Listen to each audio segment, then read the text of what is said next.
جو انہوں نے اللہ کے لیے شریک بنائے ہوئے ہیں، جن کی اللہ رب العالمین کے سوا جن کے سامنے اپنی دعائیاں دیتے ہیں مشکل کشائی کے لیے، ضرورتوں کو پورا کرنے کے لیے، جن کے نام کی نظر و نیاز پیش کرتے ہیں۔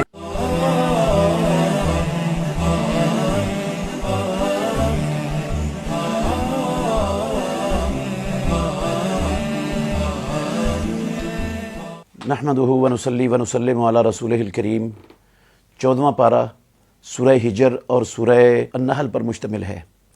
سورہ نحل کی 19، 20 اور 21 نمبر آیت پر انشاءاللہ الرحمن ہم آج بات کریں گے۔ اس صورت کے اندر اللہ رب العالمین نے سب سے پہلے تو مشرکین مکہ جو وہ رسول مکرم صلی اللہ علیہ وسلم کو کہتے تھے کہ جون سے عذاب کی آپ ہمیں دھمکی دیتے ہو، ہم آپ کی دعوت نہیں مانتے، آپ کے اوپر ایمان نہیں لاتے، اللہ رب العالمین کی وحدانیت کو تسلیم نہیں کرتے، تو آپ نے جو عذاب لانا ہے ہمارے اوپر لے آؤ۔ تو پروردگار نے سورت کے شروع میں ہی ان کو یہ بات سمجھائی ہے، اللہ رب العالمین اگر تمہیں مہلت دیتا ہے تو سمجھنے کی کوشش کرو، یہ نہ کہو کہ جو عذاب لانا ہے لے آؤ، عذاب تو اللہ رب العالمین کا تیار کھڑا ہے تمہارے سروں پر۔ اگر تم نہیں باز آؤ گے، نہیں سمجھو گے تو اللہ رب العالمین کی پکڑ تو آئے گی، دنیا میں بھی آئے گی اور آخرت میں بھی تم پر آئے گی۔ اور پھر اللہ رب العالمین نے سورت میں شروع سے لے کر یہاں تک مختلف اپنی مخلوقات اور تخلیقات کو ذکر کر کے سوچنے اور غور و فکر کرنے کی دعوت دی ہے کہ یہ سارا سسٹم اور سارا نظام اور یہ سارا کچھ جو اللہ رب العالمین نے پیدا کیا ہے، اور یہ ان گنت نعمتیں دنیا میں اللہ رب العالمین نے جو انسانوں کو عطا کی ہیں، ان پر کبھی غور کر کے دیکھو، تمہیں سمجھ آئے گی کہ ان کا خالق مالک کوئی ہے، اور جو ان کا خالق و مالک ہے، جس کے سوا کوئی یہ چیزیں پیدا کر ہی نہیں سکتا، وہ عبادت کے لائق کیسے ہو سکتا ہے؟ وہ تمہاری مشکل کشائی اور حاجت روائی کے لائق کیسے ہو سکتا ہے؟ تم جو ان ساری چیزوں کا خالق ہے، نعمتیں عطا کرنے والا ہے، اس پر، اس کی ان نشانیوں پر جو اس نے آفاق کے اندر رکھی ہوئی ہیں، ان پر غور و فکر کرو تو تمہیں سمجھ آ جائے گا کہ عبادت کے لائق صرف اللہ رب العالمین کی ذات ہے۔ کیسے انسان ہو تم کہ جو مخلوقات، جو انسان کسی کو پیدا نہیں کر سکتے، وہ خود اللہ رب العالمین کے پیدا کرتا ہے۔ جنہوں نے کسی چیز کو پیدا تک نہیں کیا، جو مکھی کا پر بنانے کی استطاعت نہیں رکھتے، تم انہیں اللہ رب العالمین کے ساتھ شریک بناتے ہو، انہیں رب کے برابر قرار دیتے ہو۔ تو بہت افسوس ہے تمہاری عقلوں پر۔ اللہ رب العالمین نے یہی بات سورہ رعد میں جو ہم نے پیچھے سنی ہے، اس میں بھی اللہ رب العالمین نے یہ بات کی ہے۔ سورہ رعد کی 16 نمبر آیت میں اللہ رب العالمین نے فرمایا، قل من رب السماوات والارض، ان سے کہہ دیجئے کون ہے آسمانوں اور زمین کا رب؟ قل اللہ، کہہ دیجئے وہ اللہ ہی ہے۔ قل افاتخذتم من دونہ اولیاء، کیا تم نے اللہ کے سوا کارساز، مشکل کشا، حاجت روا، دستگیر، بگڑیاں بنانے والے کیا تم نے بنا لیے ہیں اللہ کے سوا؟ لا یملکون لانفسہم نفعا ولا ضرا، جو اپنی جانوں کے نفع اور نقصان کے مالک نہیں ہیں۔ قل هل یستوی الاعمی والبصیر، ان سے کہہ دیجئے کیا نابینا اور بینا یہ دونوں برابر ہو سکتے ہیں؟ ام هل تستوی الظلمات والنور، کیا اندھیرا اور روشنی برابر ہو سکتے ہیں؟ جب یہ چیزیں برابر نہیں ہو سکتی تو جو مخلوق ہے وہ خالق کے برابر کیسے ہو جائے گی؟ جو ایک ذرہ بھی پیدا نہیں کر سکتا وہ خالق کے برابر تم اس کو بنا کر بیٹھ گئے ہو۔ فرمایا ام جعلوا للہ شرکاء، یا جو انہوں نے اللہ کے لیے شریک بنائے ہوئے ہیں، جن کی اللہ رب العالمین کے سوا جن کے سامنے اپنی دعائیاں دیتے ہیں مشکل کشائی کے لیے، ضرورتوں کو پورا کرنے کے لیے، جن کے نام کی نظر و نیاز پیش کرتے ہیں، یہ لوگ، یہ ہستیاں، ام جعلوا للہ شرکاء، انہوں نے ان کو اللہ کا شریک بنایا ہے، خلقوا کا خلقہ ہی، کہ انہوں نے اللہ رب العالمین کی مخلوق جیسی کوئی مخلوق بنائی ہے دنیا میں، کس بنیاد پر بنایا ہے؟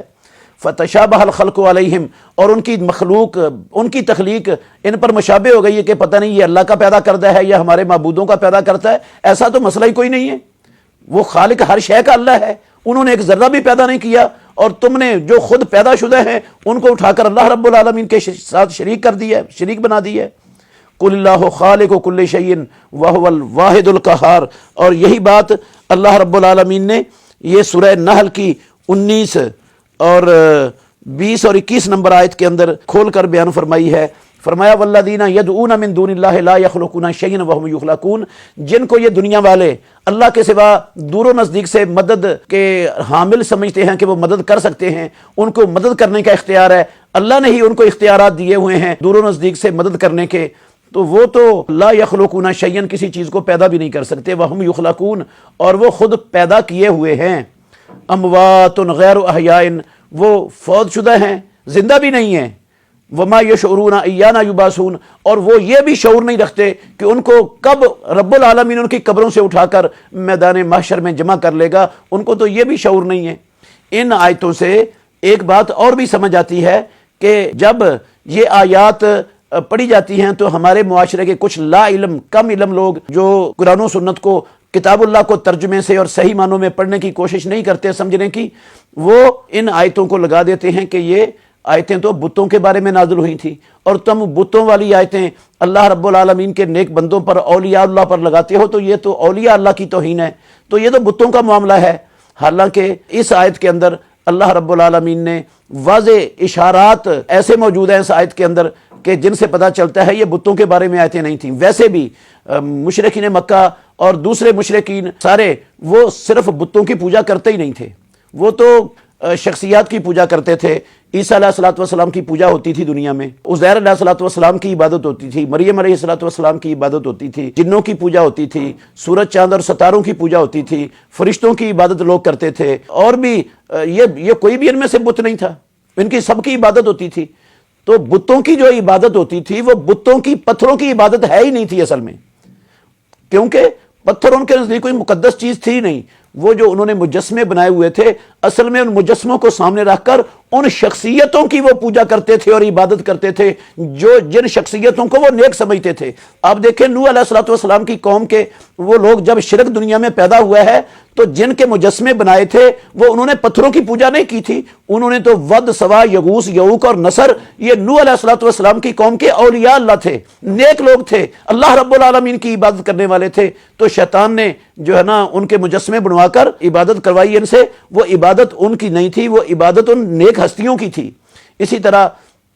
محمد الرسول اللہ صلی اللہ علیہ وسلم کے زمانے میں انہوں نے، آپ نے نکالا تھا نا جب مکہ فتح ہوا ہے، ابراہیم علیہ الصلوۃ والسلام کا بت نکالا، اسماعیل علیہ الصلوۃ والسلام کا بت کعبہ سے نکالا، تو وہ تو ان شخصیتوں کی پوجا کرتے تھے۔ مریم علیہ الصلوۃ والسلام کا بت بنا کے رکھا ہوا تھا، تو یہ پتھر کو انہوں نے مقدس نہیں جانا تھا، نہ وہ پتھر کو پوجا کرتے تھے، پوجا وہ ان شخصیتوں کی کرتے تھے جن کے مجسمے انہوں نے پتھروں کے بنا کے رکھے ہوئے تھے۔ تو یہ کہنا کہ صرف پتھروں کی پوجا تھی، یہ تو قرآن مجید کی تحریف ہے۔ اب غور کریں ان آیتوں میں، اللہ رب العالمین فرماتے ہیں اموات غیر احیاء، وہ زندہ نہیں ہیں، فوت شدہ ہیں۔ کیا مطلب ہے اس کا؟ کیا جو پتھر گڑے ہوئے ہوتے ہیں لکڑی کے یا پتھر کے، جو بت گڑے ہوئے ہیں، کیا ان پر مردہ کا لفظ بولا جاتا ہے کہ وہ مردہ ہیں، زندہ نہیں ہیں؟ یہ تو انسانوں پر بولا جاتا ہے، جن انسانوں کی وہ ان پتھروں کے واسطے سے پوجا کرتے تھے، وہ تو مردہ ہیں، زندہ نہیں ہیں۔ اور پھر غور کریں ذرا، اس سے یہ بھی معلوم ہوتا ہے جو شخص دنیا سے فوت ہو جائے وہ زندہ نہیں ہوتا۔ زندگی جو ہے نا، وہ دنیا والی زندگی وہ کبھی اس کو نہیں ملتی جو ایک مرتبہ دنیا سے چلا جائے، وہ تو مردہ ہوتا ہے۔ اور کئی لوگ ہمارے معاشرے میں وہ یہ سمجھتے ہیں کہ جن بزرگوں کو ہم قبروں کے اندر پکارتے ہیں وہ بزرگ زندہ ہیں، صرف انہوں نے پردہ کیا ہوا ہے اور وہ زندہ ہے اور ہماری بات کو سنتے ہیں اور ہماری مدد کو پہنچتے ہیں، جبکہ رب العالمین قرآن مجید میں صاف کہہ رہے ہیں اموات، وہ تو فوت شدہ ہیں، غیر احیاء، جو فوت ہو جاتا ہے دنیا سے وہ زندہ ہوتا ہی نہیں، اس کے پاس دنیا والی زندگی رہتی نہیں ہے۔ تو کوئی لکڑی پتھر کے بت ہوں یا کوئی قبر وغیرہ ہو یا کوئی مزار وغیرہ ہو، اس قبر کی یا اس پتھر کی تقدیس نہیں ہوتی، وہ اس قبر کے اندر جو شخصیت اور ہستی مدفون ہوتی ہے یا وہ پتھر جس